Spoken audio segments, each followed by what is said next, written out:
I even asked him before. I was like, oh, do you want to freshen up before, because he was coming straight off of work. So I was like, do you want to freshen up before I meet you? And he was like, what do I need to do that for? Huh? I came to your city looking for love and you licky cause you promised to put it up. What's up you guys, it's Kay and I am back with another video. Today it is going to be an advice video. This is something that I've had written down but I've been too scared to, do, but I'm gonna do it anyway. It is how to stop attracting bums. How to stop attracting bum people into your life, bum relationships, bum friendships, you name it. I got the answers for you. So if you want to see more videos like this, you want to learn how to stop attracting bums, then keep watching. Make sure you like, comment, and subscribe. Follow me on all my socials, and if you want more videos like this, let me know. Let's get into it. Okay, where do we start?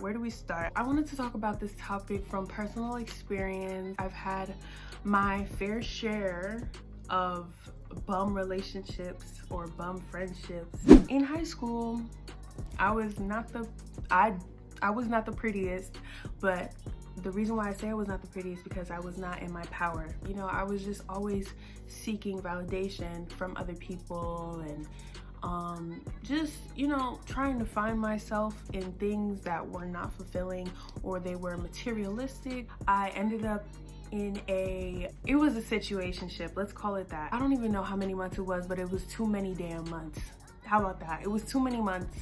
Ended up in a situationship with somebody who clearly was just there to do, right? But they were too afraid to say anything, too afraid to, probably hurt my feelings. Who knows, who cares? I noticed that after that, I would attract like the same cycle, the same people. The people who ghost, the people who can't do commitment, the people who aren't looking for a relationship, but we could do everything else though, That really took a toll on my mental health and how I view people and how I view relationships. So it wasn't up until now, right now, where I was like, you know what?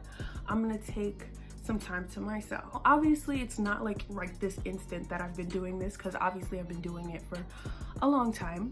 I was like, you know what? I'm just gonna take some time for myself because clearly the issue is coming from me, right? The only reason why I say that is because like everybody is a reflection of you. Everybody is you pushed out into the real world. So if we're gonna talk about how to stop attracting bums, how to stop attracting these people into your life, you need to look inward. You're getting the same BS from different people. It's like no matter how long you stay away from them, they just come right back to you. You're not doing the work, sweetie. I know, I'm sorry. They don't show you the love that you're expecting from them because they're showing you the love that you think you deserve for yourself. I just feel like it's so easy to blame the other person. What do you need to fix that can keep this, can stop this from happening again? If they're like non-committal and they don't want to give you the love you deserve, you're allowing them to do that. If you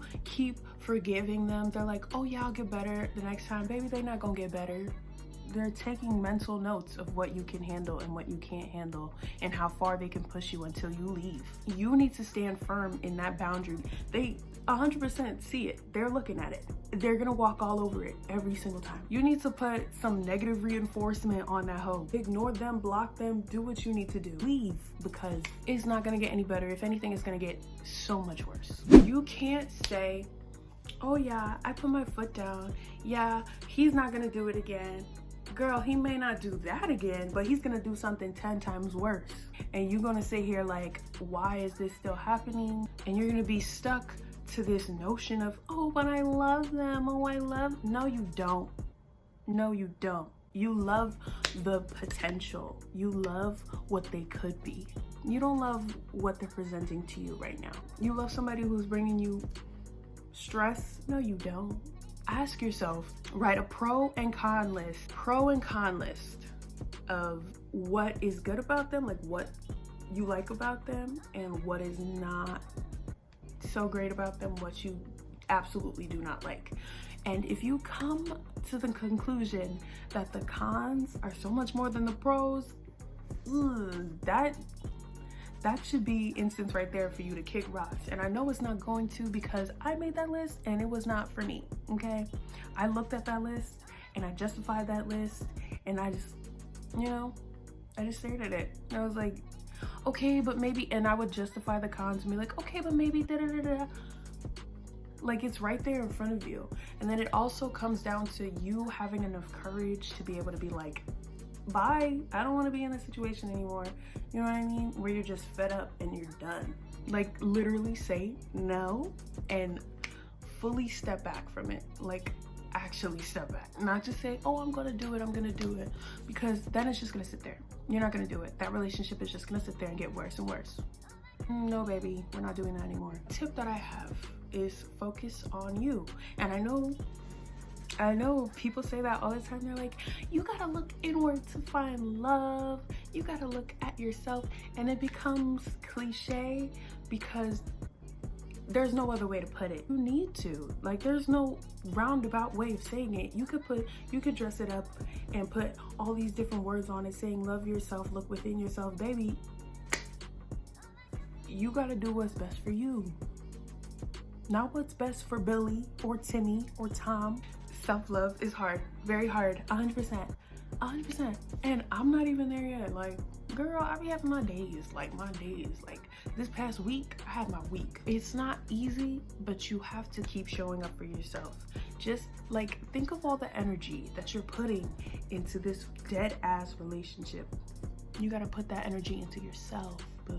You gotta stop running back to the bozos, babe. You can't leave them for an hour and then be like, oh yeah, I think they had enough time. I think they had enough time out. No, baby, that's done, deaded. You need to cut it. Cut it like it's a weed growing in your garden, and it's gonna ruin everything you've built, everything you've watered, planted, and worked to grow. You know how many hours those plants spent in the sunlight? You didn't grow all those plants just for them to be ruined by some weeds. You're not gonna do this journey of self-love just to have it ruined by some bozo who sprinkles some cute little words on top and tells you he's gonna do this. Don't let boredom keep you from something greater that's out there for you. Don't let boredom be the reason why you stay stagnant. Stop settling because it's hard to find someone who will actually treat you the way you deserve.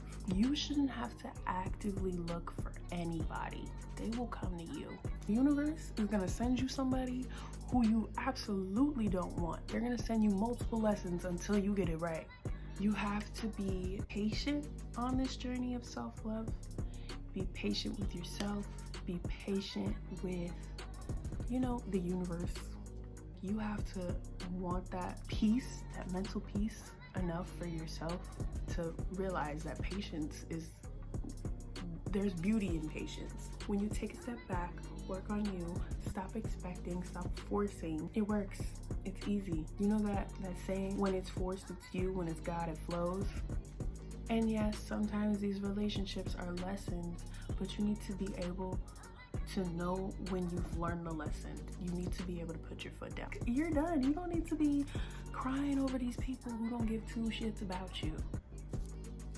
Why do we need to do that? You're not tired of it? You don't want to be the baddest version of yourself? You don't want to be a baddie? Let me tell you something before you justify the bozos again.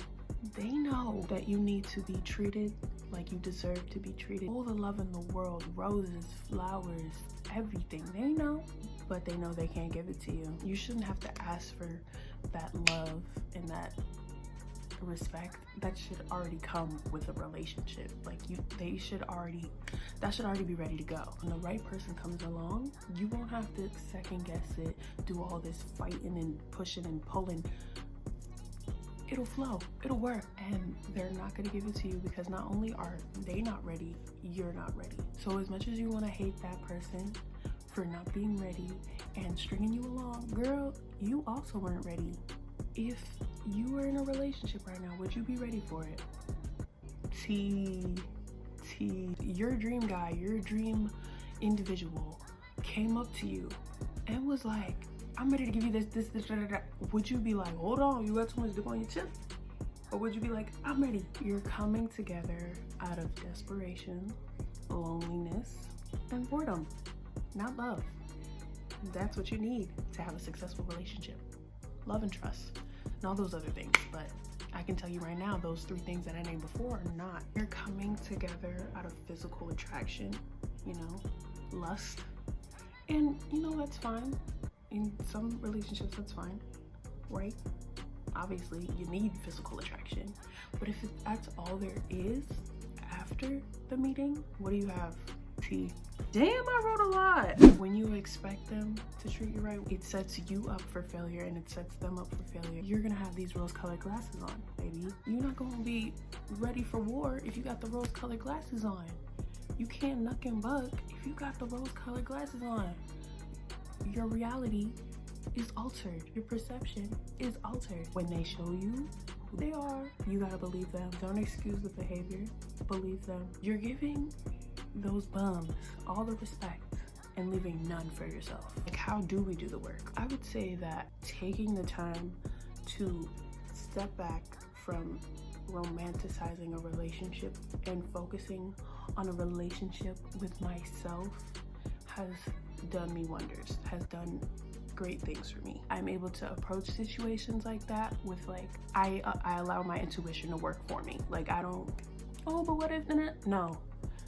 How I perceive it, that's how it is. Until you show me something different, that's how it is. You keep getting that feeling in the back of your spine, in the back of your head, there's a little voice telling you, leave him, baby, leave him. That's the whole point of this, leave.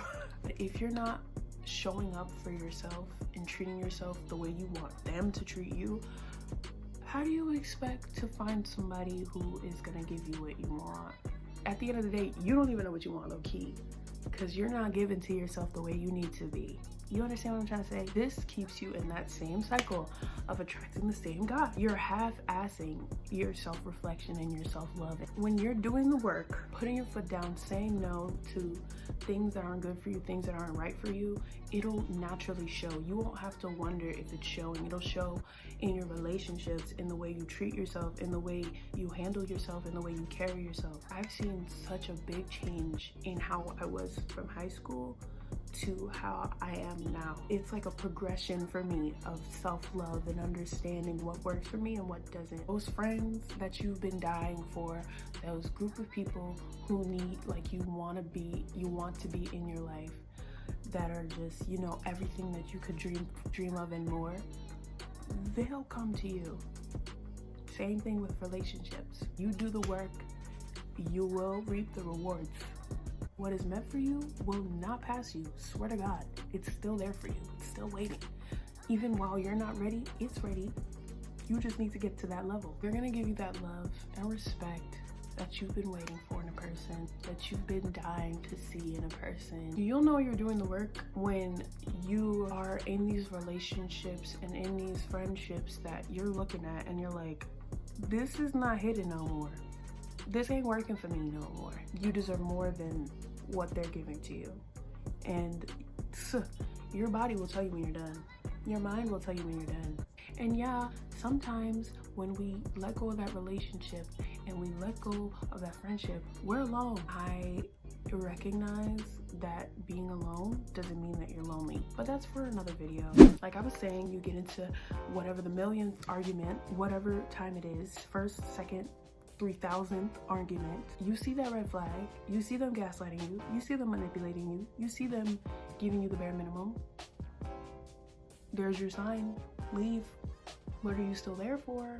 I don't know. You tell me what you're still there for, sis. I feel like you can find red flags in the way they treat themselves, actually. If you have a partner and they are like bum city, they the mayor of bum city, baby. Their mental health is out of whack. Ain't saying there's nothing wrong with having mental issues, right? Using their mental health as an issue in every argument, saying, oh, this is why I'm like this, and if you're not with it, then do. What? No. If that's the case, work on yourself before you come to me. I don't need to be bombarded with your issues too. I'm not your therapist. You get what I'm saying? They're not taking care of themselves, like, physically. Sometimes financial reasons, people can't do that, or they just don't care.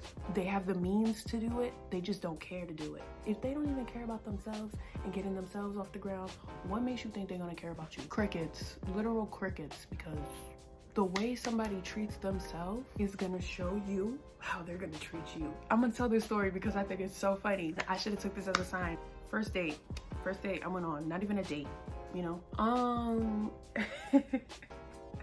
This man's breath was rocking, kicking, and I vibed with it. I slid that boy a piece of gum. I slid him a piece of gum. I do not care. Your breath was rocking, and I'm not about to make out with you if your breath smell like boo-boo ass.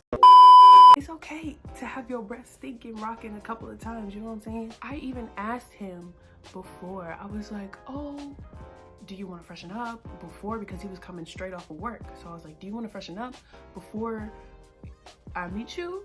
And he was like, what do I need to do that for? Huh? What you need to do that for? You've been working like a what, 9 to 5 right now? You about to come to me stinking with the work, the day, your work day on your ass? Red flag, leave, get out of there, abort, abort. That right there shows you 100%, 100%. They don't even take the time to freshen up for your date.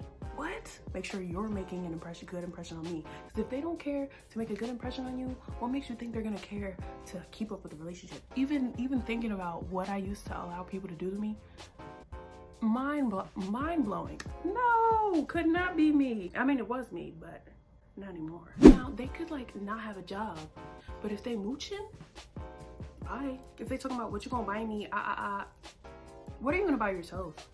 When are you gonna fill out that resume?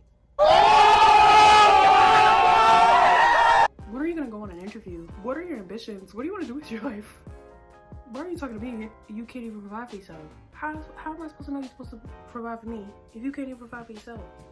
Next caller. No, I'm not saying there's no room for improvement. I don't believe in right person, wrong time, because you were obviously meant to meet them right there. You were obviously meant to meet them when they were like that. If it's really meant for you, it'll come back, and it'll come back new and improved. There were a lesson you needed to learn at this time, this moment in time. Maybe they're your reward. Maybe when you take a step back and you do the work, there'll be a reward. But that doesn't mean, oh, wait, hand and foot on them. No. Moral of the story, they were a lesson. And don't wait on nobody. If they're meant for you, they'll come back. Okay? I just don't want y'all to take that the wrong way. I'm talking about come back, self-improve. You don't have to fix them, make them into, you don't have to build a better boy or build a better man. I'm not talking about, oh, y'all took a break for a week and then he come back telling you he changed. He did not change in the span of a week. What's that JoJo song? That's this, y'all. I think she said it the best way in that song. I need somebody who can love me like I love me like I can. You need to love you first before you can find somebody who will love you like you can. You know what I'm saying? These are some of the questions I want you to have or write down. Like when you leave, when you get out of that, this is a healing stage. This is how we elevate from this. What has this relationship taught you? What did the individual that caused you so much pain or caused you so much stress teach you about yourself? What did this relationship teach you about how you give and receive love? It's easy to put the blame on other people, but you can't do the work and you can't get to the root of the problem if you don't look inside yourself. We can always do the, he did this, he did that, he did that. Let go of the ego. Release the ego for a second. Like, what can you do? You get what I'm saying? It does you no good focusing on what these people can do to change and what they should have done. What can you do? Because the only thing you can control is you. What can you do? How can you control the situation? What'll make you feel better? What'll elevate you? Sometimes you gotta be a little bit selfish, okay? My very final point is stop attracting bum-ass people into your life. Cut it, dead it, end it. You shouldn't have to make excuses for other people. Okay? You don't need to give people reasons why they should love you. The work starts with you, not them. You can also look at your childhood, how that affected you, what you've dealt with in the past, and how can we unlearn that? Take that first step, put your foot down, okay? Get back to you, show up for you. Stop neglecting the person that matters most, babe. That's you. Thank you so much for watching this video. I hope you guys enjoyed this advice video. I enjoyed making it. We are on the road to 5K. That's crazy to say, isn't it? Come on, come over here. We always have a fun time, right? I think we do. Make sure you like, comment, and subscribe. Follow me on all my socials, and if you want more videos like this, let me know. I will see you in the next one. Bye.